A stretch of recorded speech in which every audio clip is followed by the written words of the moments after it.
In the case of the Aiken Red House, there were 18 to 24 slaves that lived on the property that took care of the needs of the Aiken family in the 1830s to 1850s. The Aiken family had 100 additional slaves that worked in the city outside of this property. And those slaves would have lived in different properties that the Aikens owned. They would have been perhaps coopers, brick masons, working on houses.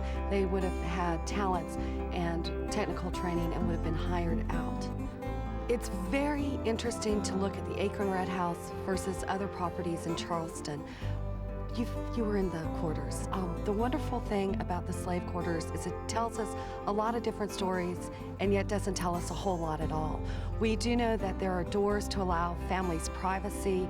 There were windows for ventilation. This is all very unusual because in many slave quarters in other urban settings, you don't see that privacy for slaves that we're allowed to have.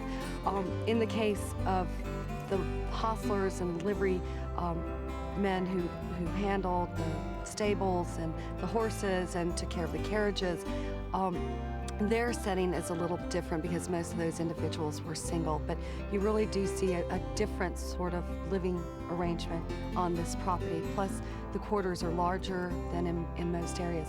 Also, what is fascinating about the Aiken Red House is the use of paint color inside the slave quarters. There are very, very rich hues of paint, and those paints, the paints would have been very, very expensive. So it's interesting to wonder that an ancillary building used for utilitarian purposes, not whitewashed, but actually were used with very expensive paint color.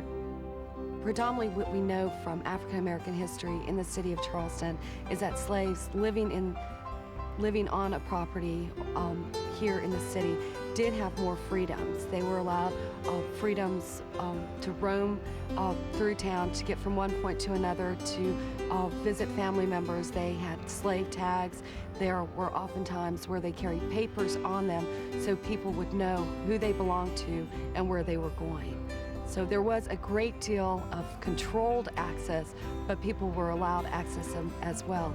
And in the case of religion, I think it's very interesting to see how the church is such a formidable and important and pivotal role for slave life, because that is where they truly can have their own freedom.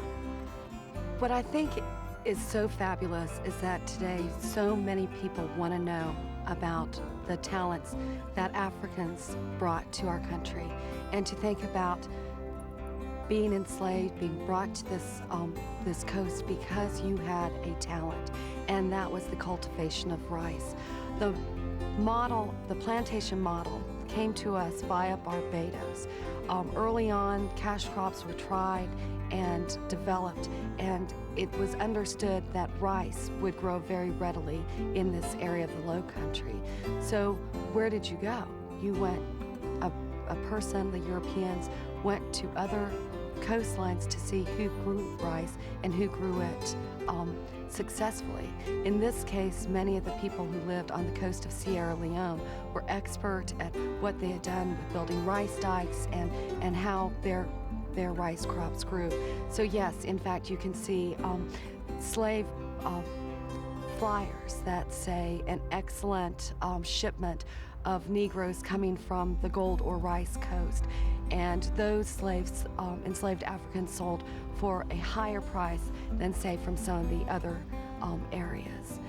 Many also brought trades, technical trades of construction and different things that they knew how to do. Expert watermen who were able to traverse narrow areas of water without getting boats stuck. There were so many different technical trades that people brought here. One of the trades that we know that the enslaved Africans brought with them was working with iron, and in fact around Charleston many of the beautiful ironwork much of the beautiful ironwork that you see was done by those people. We do know historically, again, from letters and documents, that the Irish and the Germans had a tough time because that was a trade that they brought to this country as well, and that many of the enslaved Africans who had time to work for themselves were undercutting the Irish and the Germans in their price.